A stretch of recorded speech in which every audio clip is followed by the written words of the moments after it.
I took a job where we beta test sited. It was a beta site, and we tested our direct marketing up at that, and our calendar planning up in Rhode Island at Twin River. Now, Matt was separated from me. I have nothing to do with him and the companies that I was working at, obviously, right? But he was to go out and get business beyond just the Twin River company, and which he did. And anyway, the success that we encountered. This is where I meet re-meet George Papinier, who had fired me. But he had always followed my career because he actually called me when I was in Northwest Indiana and wanted me to be a general manager in Louisiana. And I was looking at a payout from the sale of Harris, so I couldn't go. Yeah. And I wouldn't do it. And so anyway, he calls and says, "Hey, listen, I need the marketing guy. I see your resume. Are you interested?" And I said, "Yeah, sure. We have some good stuff we think we'd like to apply to a situation if the situation is right. And I'll come up there." I figured I'd last a couple of years up there. And lo and behold, we get up there and, I forgot the important part. I said, "By the way, what is the tax rate on the slots?" He said 72%. 72%. I hung up. I got 28% of the dollar. Yeah, you don't keep 72%. 72% goes out. 72%. You keep 28. You keep 28%. You got to run the whole operation on that. So I figured there was no room for me to grow that business, but he called back or I called back. I don't remember which. And I turned around and took the deal and moved up there, away from my family. Used to see Lisa and Mike and you guys once a month, if that. And it turned out to be the beginning of a grand slam home run. Yeah, but the beginning of what would become the hat and shirt you're wearing today. Yeah, Bally's, with the eventual acquisition of Bally's and then rebranding the company as such, starting from the place in Rhode Island was coming out of bankruptcy, right? Yes, it was. Yeah. So going from really defunct, almost defunct, not defunct, operating, but in Chapter 11, right? Yeah. And bringing that into success, and then acquiring a bunch of other properties, and then getting some big overseas investments, becoming a public company. Just, it's amazing to hear you say, what happened in 2008. You're at the age of 61 years old. It was the beginning of the biggest growth trajectory of your career, right? That's fair right. to say. That's right. Yeah. So you think you would be tired by then, but it invigorated me. Right. The challenge just invigorated me. We started with the purchase of Hard Rock in Mississippi. We found it. Matt actually found it. He told George about it. And by the way, I don't want to forget, George and I have become the best of friends. One of the greatest leaders I've ever worked for. And, there was Tony and there was George, two different personalities completely. But what a beautiful man. Yeah. And I love him to death. So anyway, we buy the place in Mississippi, and I'll just, I'm not going to get into a lot of numbers, but we improve it materially. Okay. We then build a place as a defensive move up in Tiverton. Actually, we bought the Newport Grand, and because the fellow there kept thinking he was going to get a table game license and then sell the place to some big casino outfit, and he couldn't get the license. So we bought it from him and then moved to Tiverton, where we won a vote same year that Trump won the election, 2016. We won a vote for table games. So we thought that very important. And we opened Tiverton. Today it's a well beyond what it was expected to do. Our next move really started the real movement. Yeah. And that's when Sue Kim got involved big time, and we bought Dover, and we did an astonishing thing at Dover. And today, it's a tremendous success relative to what we bought it for. Yeah. And moved on to there to acquisitions in the South, in the form of Shreveport, another great deal, along with Kansas City, another great deal. And wherever we would buy a property that had some material value to it, and I believed some upside, some serious upside, we'd have to buy a small casino along with it, which didn't have really the opportunity. Right. That's how we ended up at Vicksburg and Lake Tahoe. And today, of course, we're expanding in Chicago, and we'll open the temporary in August in Chicago. And we hope that that's as successful as it can be. And then we also have Las Vegas.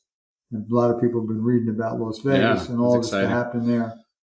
But meanwhile, we've got a property to run, and it's going to run as if it's never going to close.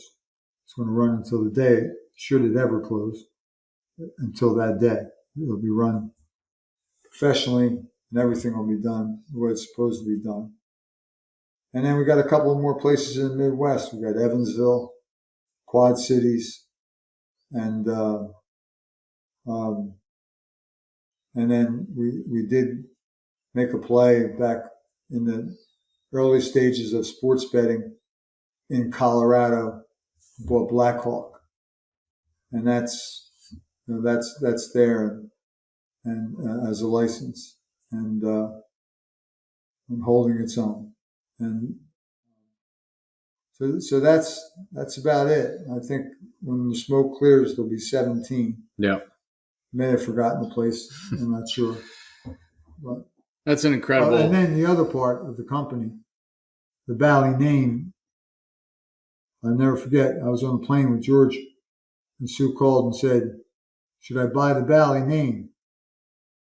And I said, my answer was, well, hell, it's going to cost $10 to $15 million to change the signage in the place. So, he had a chance to buy it for $25 million, I think it was, or $20 million. I don't remember the number. We bought the name, which gave us instant credibility, I think. Yeah. I think it was a good play. And then, of course, Sue's dream, right, is this comprehensive gaming company that's has every feature and every part to it, including the internet, the interactive gaming, the online betting, and sports betting. And that's what they're in the process of doing now. We bought a company called Gamesys out of Great Britain. And that merger and all of the workings and mechanics of that is still going on. And we're moving in the right direction there. That's great.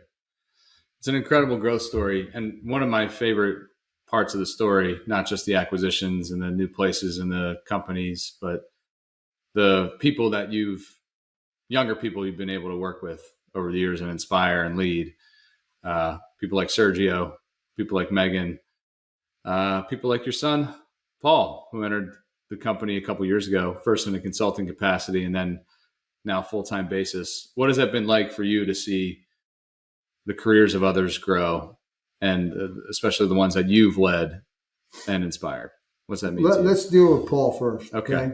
Because the first thing I did with Paul, we needed a director of hotel operations in Biloxi. And I said, Paul, this is an ideal position for you to start in. He's working at Four Seasons. It takes forever and a day to climb to that lofty position.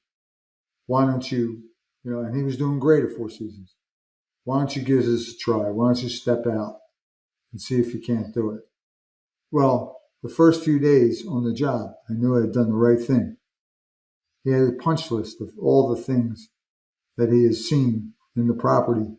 I don't mean a construction punch list or a punch list just for things that needed to be attended to, physical things. I'm talking about processes, standards, and operating procedures. He just walked around every day and did it. And I said, you know what? I think I made the right choice. And the people fell in love with him down Yeah. there. Okay. Yeah. And then he consulted for us for a while, and then eventually came on board as the head of hospitality, which is his position now. And he's gotten involved in a lot of construction projects along the way. Yeah. I don't know if that was exactly what he was supposed to do, but we were small. Right. And trying to stay small. So he did as much of it as he could, and he did a good job. And he still has some projects to clean up, and then he'll be involved in hospitality. So to see my son achieve to this level, it's incredibly rewarding. As rewarding is to see you achieve in your line of work too. I should say, your achievements are as rewarding. Yeah. And then the other kids you mentioned, Sergio Sousa, Megan McGinnis, Neil Fernandez, they were with me from the beginning. They're still with me. They've all been elevated. Megan owns her own agency today. God bless her. I remember the day she tried to quit. I said, give me 24 hours. I'll figure it out. And I came back to her with a proposal that didn't raise wages. It just moved her into the private sector where she was at the agency. And consequently, we adjusted the amount of benefits we gave her into cold hard cash. Then she lived off of her husband's benefits, and that turned out to be just a home run. Right. And she's just done a fabulous job. She's built a great company. Built a great company, and we're her leading client. Happy to be that way. And then Neil is just a grinder. He's all things database. He's on top of everything. So very proud of him. Sergio, so very proud of him. He's an interesting guy. He's a great guy. Yeah. I remember the commercials. What was it? Nice work, Sergio. Yeah. Yeah. I saw some of those commercials. They were actually pretty good. They were good. You know, we'll have to do a clip of that attached to this podcast. Megan hated them. But I said, Megan, I think these are pretty good. I just saw one the other day that I did. And I got to tell you what, I did better than a lot of these guys do on TV. Yeah. And that was wild. Yeah. And then there's guys in other properties that I'm thinking of. Brian Better in Dover. Yeah. I was texting with him the other day. He was a manager when I met him with limited responsibility. Today he's a first-class director. Does a hell of a job down there. The guys down in Biloxi in Mississippi, a lot of great guys down there. We've been able to keep that whole player development team together, which is a strong team. All over the properties. Tony Rohrer, who's now the GM at both Lincoln is Twin River, the old Twin River. Yeah. And Tiverton. He was brought out of Kansas City, put in Dover, and promoted to up here. He's done a great job for us. And I had a lot to do with that. And I feel real good about it. Yeah. So, final question, tough question.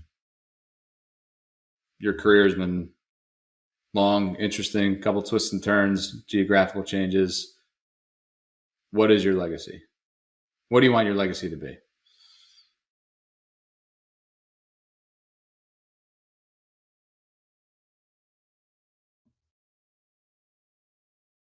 It's an emotional moment.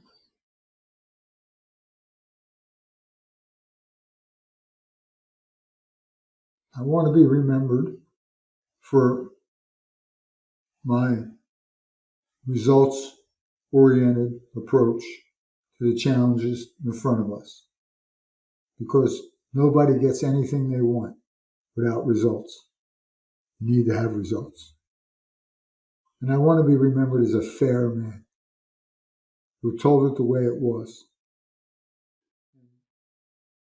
Didn't sometimes maybe too abrupt, but nonetheless, never nonsense, never misleading. And then I want to be a person that loved his family. Well, you're definitely all of those things, especially the latter. And, you know, you've always done right by us and, you know, worked your ass off to make sure that we had what we needed and what we wanted. And you've been my hero when it comes to not only work, but life. And I've always appreciated everything you've done for me. I'm glad we got to do this today. And I think this is going to be a great story for a lot of people to hear. And it's certainly going to be a great thing for us to be able to enjoy together as a family. And remember, I promise that I'll keep you sitting in the chair to a minimum. Our chair sessions. I make them sit in the chair and listen to me pontificate. And that they all get a certain number of chair reviews. Mike had his first one. He did pretty good. He did. He didn't walk out. I was did. surprised. Well, thank you for doing this. And I hope everybody enjoyed it. And I love you. I love you too, son.